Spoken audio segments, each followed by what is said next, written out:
warahmatullahi wabarakatuh. Perkenalkan, nama saya Fauzul Hanif Nur Atif, LC MSc dari Program Studi Hukum Ekonomi Syariah Fakultas Agama Islam Universitas Muhammadiyah Surakarta.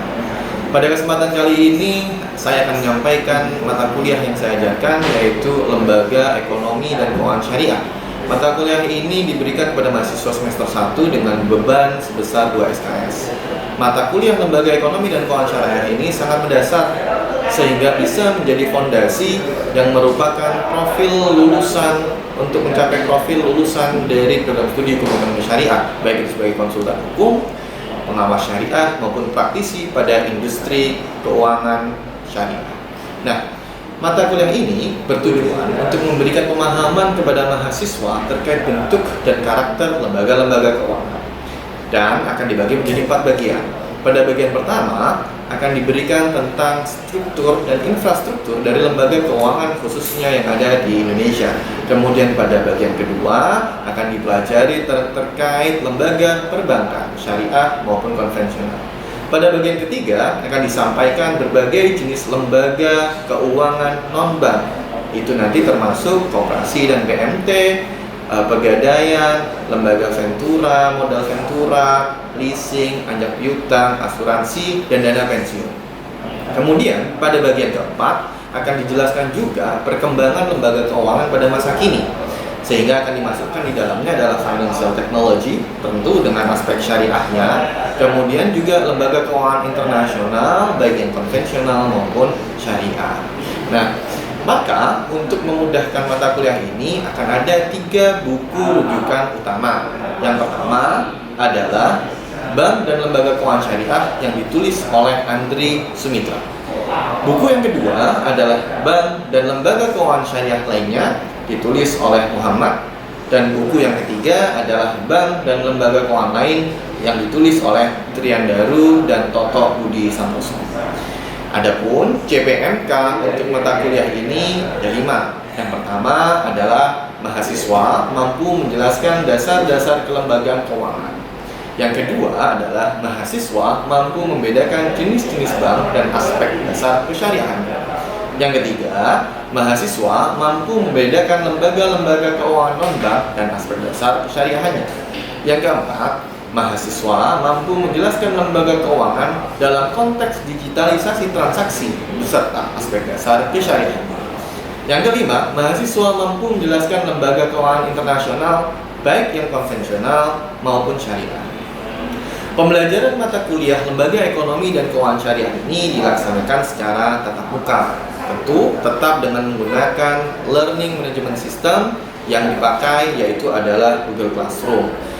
Penyampaian akan disampaikan secara ceramah dan diiringi dengan diskusi kelompok. Diskusi kelompok ini untuk memastikan bahwasannya mahasiswa ada interaksi sesama dan ada proses self-learning, sehingga mahasiswa terbiasa untuk mencari informasi-informasi di luar apa yang sudah disampaikan oleh dosen.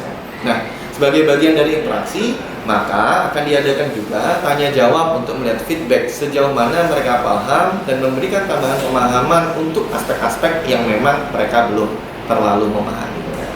Kemudian sebagai bentuk bagian dari stimulasi long life learning mahasiswa, maka setiap akhir perkuliahan mahasiswa diminta untuk mencari tambahan referensi secara mandiri berdasarkan keterbukaan informasi yang ada.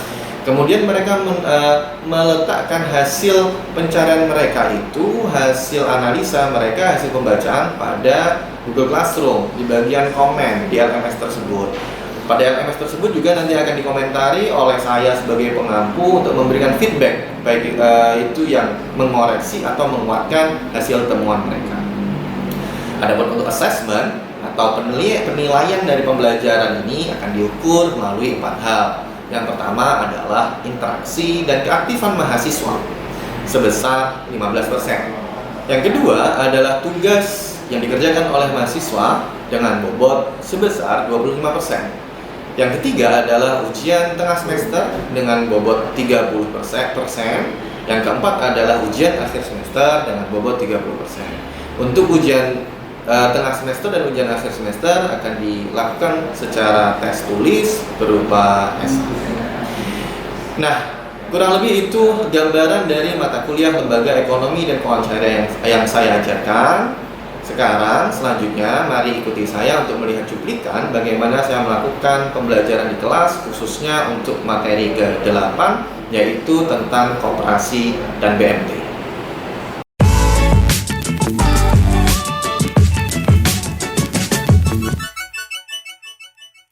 Bismillahirrahmanirrahim. Assalamualaikum warahmatullahi wabarakatuh. Waalaikumsalam warahmatullahi wabarakatuh.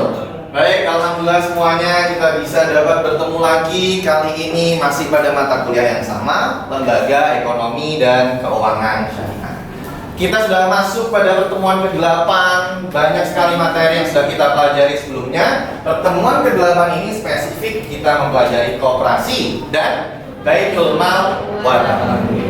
Seperti biasa, sebelum kita masuk ke materi ini, ayo kita ingat-ingat dulu yang sebelumnya sudah kita pelajari.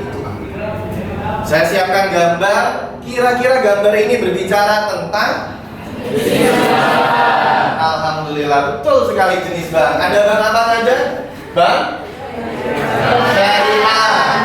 Oke, ada bank umum syariah, ada bank umum konvensional, ada bank umum BUMN, ini adalah BUMN semua, ada bank umum yang swasta. Dan yang sebelah sini adalah logo dari BPA, Bank Perkreditan Rakyat, ada konvensional, ada syariah. Maka sekarang kita masuk ke materi koperasi syariah dan BMT. Sebelum kita masuk, kita tes dulu dengan gambar ini sebagai pendahuluan.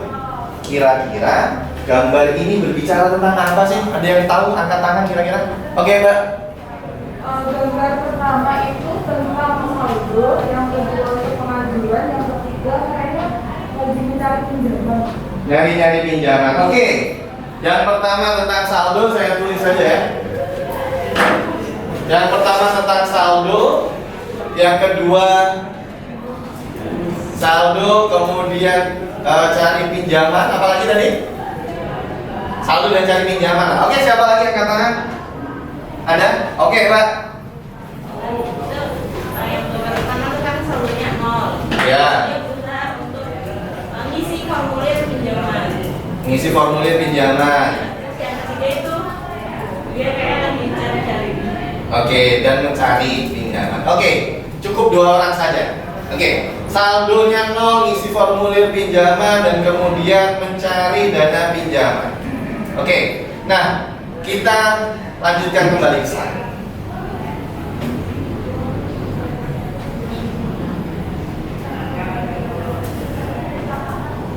Ya, kalau kita lihat gambar yang tadi, gambar yang pertama saldonya kosong. Tidak semua orang punya uang. Maka dari itu, poin kedua, muncullah yang namanya bank, biaya intermediari, unit surplus, dan defisit. Tapi apakah semua bank meng-ACC permintaan permohonan pinjaman atau pembiayaan kalian secara syariah? Tidak. Makanya tadi gambarnya apa? Loan rejected. Pembiayaan kalian ditolak. Kalau ditolak apa selanjutnya? Gambar yang ketiga yang paling kanan. Mereka yang tidak bisa dapat akses ke sumber keuangan, mereka nyari kemana ini saya harus mencari uang dan seterusnya kemana. Maka kemudian muncullah lembaga pembiayaan mikro. Siapa pemeran utama institusinya? Koperasi dan BMT. Maka sudah ada bank, kenapa harus ada koperasi dan BMT? Karena tidak semua orang dapat akses ke. Lalu apa sih sebetulnya yang dimaksud dengan koperasi? Yang konvensional maupun yang kita pakai definisi dari undang-undang. Di undang-undang disebutkan bahwa koperasi itu badan usaha, lembaga, badan usaha yang isinya adalah orang-orang, oke? Atau terdiri dari badan hukum yang membentuk sebuah kelompok menjadi koperasi, itu juga bisa. Yang kegiatannya berdasarkan prinsip koperasi sekaligus sebagai gerakan ekonomi rakyat. Intinya adalah mudahnya seperti ini. Ada orang kumpul, punya visi yang sama.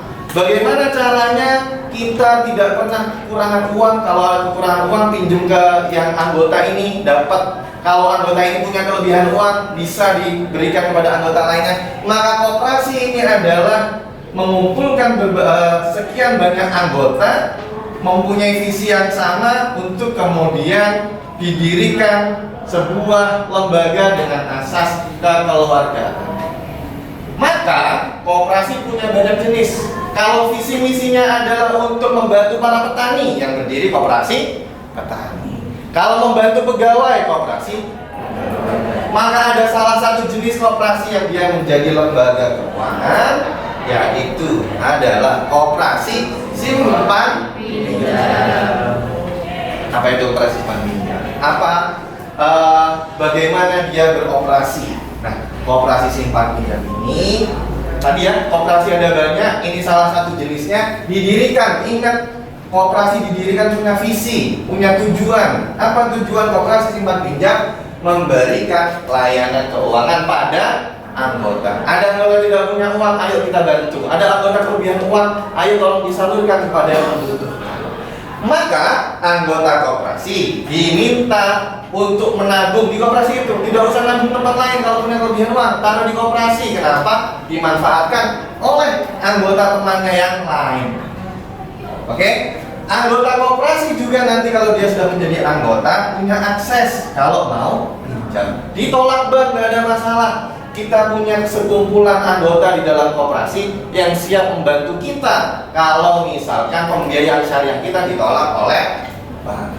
Oke ya? Nah, menariknya jumlah koperasi banyak. Yang paling banyak namanya koperasi konsumen. Yang paling kecil, salah satu yang kecil itu koperasi simpan pinjam. Hanya 13% dari seluruh koperasi, tapi asetnya itu besar.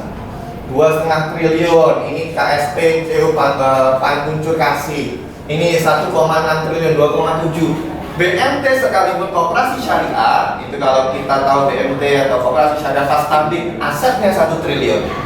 Beringharjo asetnya 1-2 triliun. Sidogiri juga asetnya triliunan. Maka koperasi itu meskipun kecil tapi sangat membantu rakyat. Terlihat bahwa aset mereka sangat besar. Terus kalau sudah tahu, kita bisa apa saja di koperasi. Oke? Kalau kita datang ke koperasi, sama kalau kalian datang ke lembaga keuangan yang bank, ada produk penghimpunan, ada tabungan. Kalau mau nabung bisa, kalian mau menaruh deposito juga bisa. Deposito 1 bulan, 3 bulan, 6 bulan, 9, 12, 1 bulan, tidak ada 3, 6, 9, 12, bisa kalian lakukan di sana. Kalian sudah deposito, kalian mau mencari pinjaman, kalian mau mencari modal kerja, bisa. Kalian mau kredit kendaraan pun bisa secara syariah otomatis karena kita adalah orang-orang yang patuh terhadap. Jadi koperasi tadi tempat berkumpul, produknya ada banyak, visinya adalah membantu keuangan. Oke. Nah, lalu kalau sudah paham koperasi, tinggal baitul mal wa tamwil. Nah, baitul mal wa tamwil ini. Jadi fungsi baitul mal wa tamwil kalau didefinisikan lembaga keuangan mikro, kata kuncinya ya, lembaga keuangan mikro Islami. Kegiatannya apa? Penghimpunan, penyaluran, dan kegiatan lain yang besar. Maka para pemikir kita mengatakan fungsi BMT ada 2, fungsi mal dan fungsi tamwil. Kalau kalian butuh uang, butuh nabung, butuh mencari pembiayaan, berarti fungsi tamwil.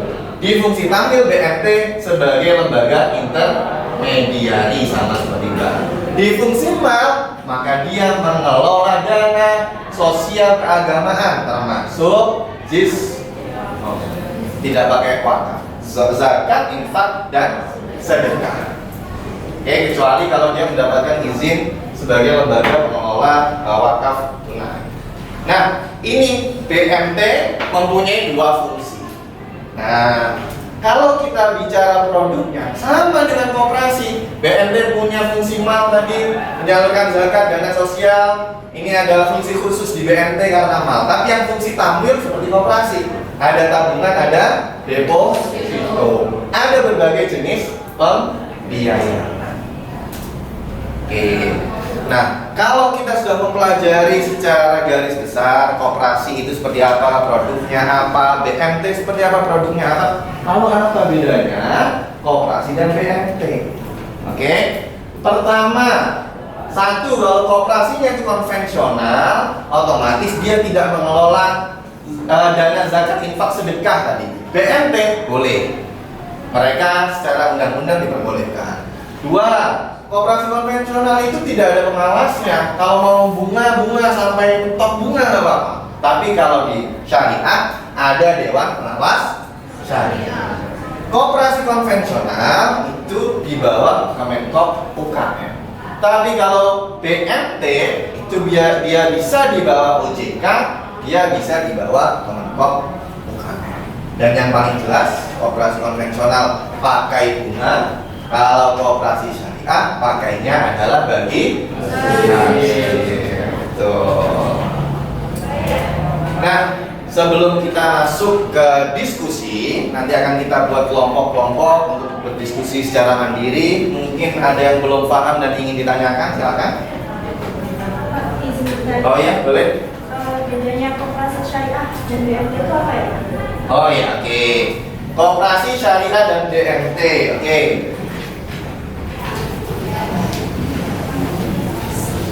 Jadi, koperasi itu ada yang konvensional, ada yang syariah. Ini konven, ada yang syariah. Nah, kalau koperasi konvensional ya seperti yang kita ketahui, koperasi konvensional biasa. Kalau yang koperasi syariah ini adalah mempunyai kesamaan persis dengan BMT.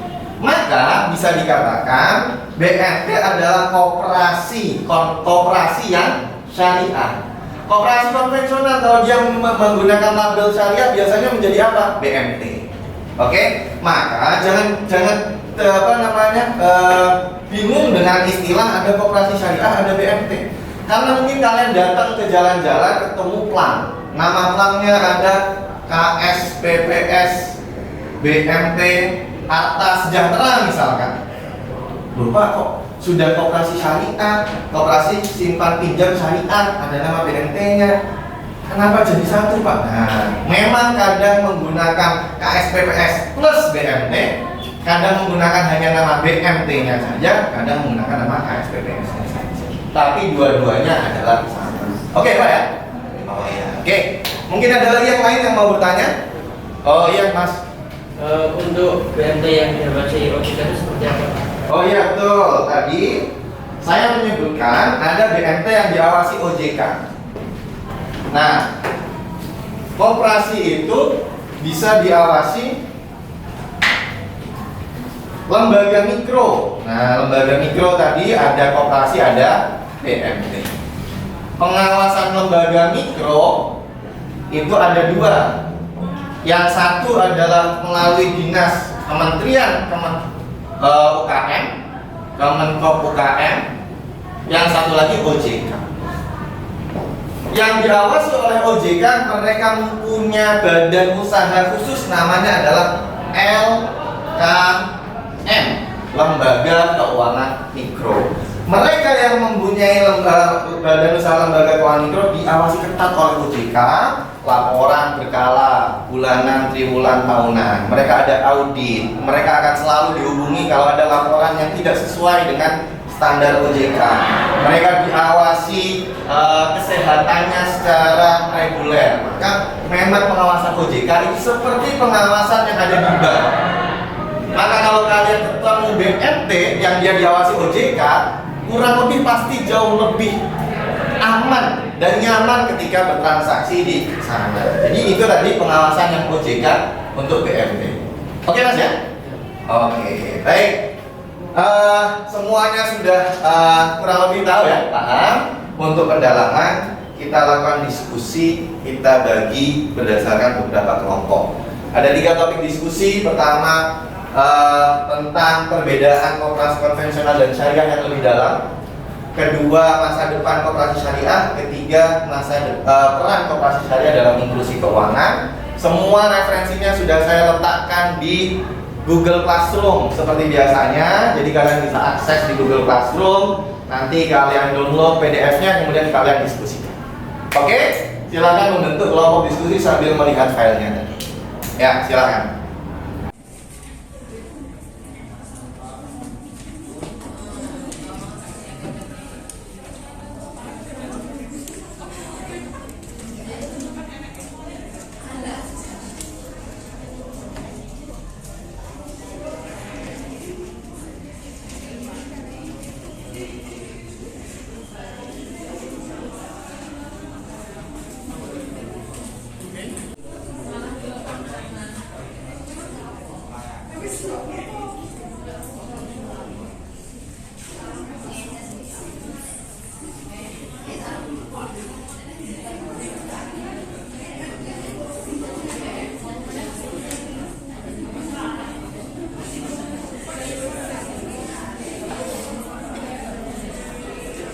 12 menit.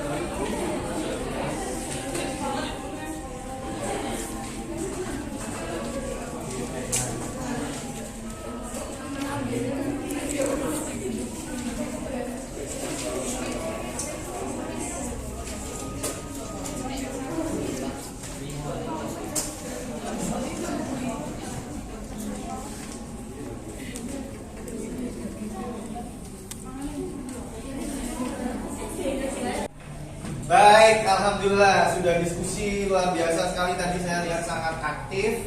Oke, akan saya pilih untuk 1, 2, 3 orang untuk menyampaikan hasil diskusinya. Mungkin saya pilih dulu dari yang belakang. Kelompok ini siapa yang mau menyampaikan mungkin? Mas Mulki? Izin menyampaikan Oh ya, sambil berdiri. Memilih topik yang apa tadi? perbedaan BMT dan koperasi. Oke, lebih detail ya, silakan. Ini terkait perbedaan yang kami diskusikan tadi, itu terkait koperasi. Yang pertama, koperasi adalah entitas hukum yang mana anggotanya itu memiliki dan mempunyai hak kewenangan yang sama. Dan terkait yang kedua itu perbedaan BMT. BMT adalah entitas hukum yang biasanya berdiri sebagai badan usaha yang independen. Oke, ada lagi? Sebenarnya itu oke, cukup ya. Ya, terima kasih Mas Mulki. Selanjutnya adalah dari kelompok yang depan, mungkin paling depan. Dari kelompok ini siapa yang mau menyampaikan, angkat tangan? Oh ya, Mas, silakan. Topik yang mana yang dipilih? Peran BMT dalam institusi umum. Oh ya. Berdiri, kan?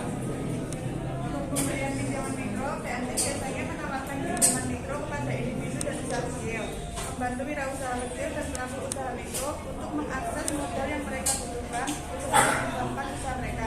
Yang kedua, penyediaan layanan simpanan. BMT menyediakan layanan simpanan yang mudah diakses dan terjangkau. Yang ketiga, pembiayaan berbasis syariah. BMT yang beroperasi menyediakan pembiayaan yang sesuai dengan hukum Islam. Yang keempat, pendidikan keuangan. Memberikan pendidikan keuangan kepada anggotanya. Oke, emang itu tugas inklusi keuangan syariah dari BMT. Satu lagi terakhir, mungkin dari kelompok yang sini aja, ada yang siap? Oh ya, topiknya yang mana? Koperasi. Oke, silakan. Yang pertama, koperasi akan melakukan peningkatan inklusi keuangan. Jadi koperasi itu akan meningkatkan daya mereka kepada masyarakat lebih luas. Jadi cakupannya lebih luas lagi daripada sebelumnya. Yang kedua adalah pemberdayaan ekonomi dan masyarakat. Jadi koperasi itu akan meningkatkan layanannya ke masyarakat melalui pembiayaan melalui syariah. Oke, baik, itu aja. Ada lagi? Baik. Terima kasih semuanya. Silakan sambil menghadap ke depan sebelum saya cukupkan dan saya tutup. Pembahasan ini adalah untuk memantik nanti seperti biasanya, seperti sebelum-sebelumnya. Diskusi ini akan kita lanjutkan di LMS, di Google Classroom, yang tadi materinya sudah kalian download, dan nanti di kolom komen silakan diskusi, dan saya akan menjawab pertanyaan kalian atau opini-opini kalian akan saya tanggapi, dan akan kita coba cross check sebelum pertemuan minggu depan. Baik, sampai sini mungkin ada yang ditanyakan? Cukup, tidak ada. Terima kasih banyak. Kita bertemu lagi minggu depan pada materi yang lain. Terima kasih semuanya. Kita tutup bersama dengan membaca hamdalah.